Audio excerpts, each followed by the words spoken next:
A truncus graph has a domain of x is an element of negative infinity through to 2 not included, union with 2 not included to infinity.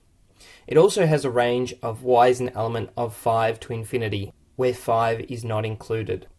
The graph also passes through the point 1, 9. Determine the equation that describes this graph. So if a truncus graph has this domain, that means that there is an asymptote at x equals 2. And to have an asymptote at x equals 2, we know the equation must be y equals some value a divided by x minus 2 all squared.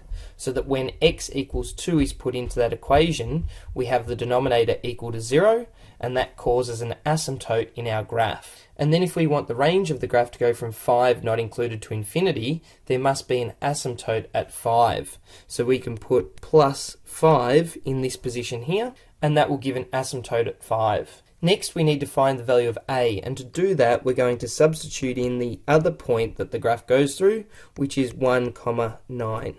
So wherever there is a y, we're going to put 9, so we have 9 is equal to a divided by, and wherever there's an x, we put 1, so we're going to have 1 subtract 2 squared on the denominator, and then plus 5.